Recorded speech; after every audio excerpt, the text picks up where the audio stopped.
कविं कवीनामुपमश्रवस्तमम् ज्येष्ठराजं ब्रह्मणस्पत आनः शृण्वन्नोतिभिः सीदसादनम् प्रणो देवी सरस्वती वाजेभिर्वाजिनीपती धीनामविद्यवतो गणेशाय नमः सरस्वत्यै नमः श्रीगुरुभ्यो नमः हरिः ओम्। सुस्तुति श्रीमदखिलाण्डकोटि ब्रह्माण्ड नायकानां निखिल जगदाधार सृष्टि स्थिति संहार तिरोभाव अनुग्रह पंचकृत्य परायणानां वेदोद्धरणार्थं धर्मोद्धरणार्थं च चित्रावती तीरे अतिसौम्य पुट्टपर्ते क्षेत्रे कृतावताराणाम् ईश्वराम्बासुतानाम् उरगशयनानाम् पन्नगविभूषितानाम्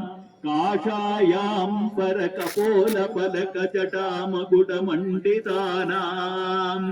अभयहस्तप्रदानाम् साधुमानसशोभितानाम् सर्वमत ऐक्यस्वरूपाणाम् प्रेमाभिवर्षाणाम् प्रियवचनानाम् सकल प्राणिषु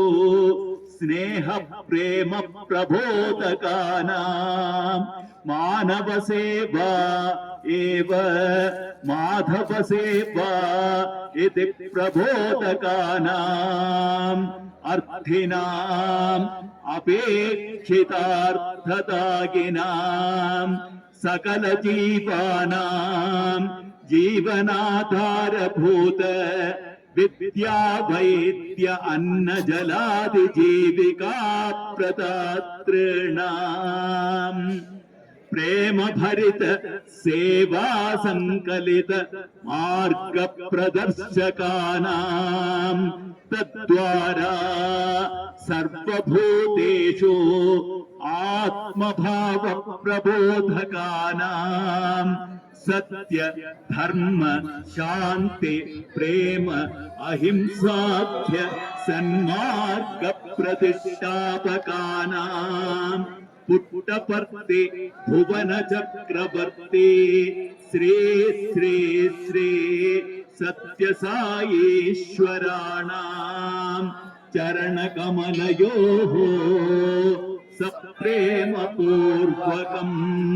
नमस्कारान् समर्पयामः। साई राम, प्लीज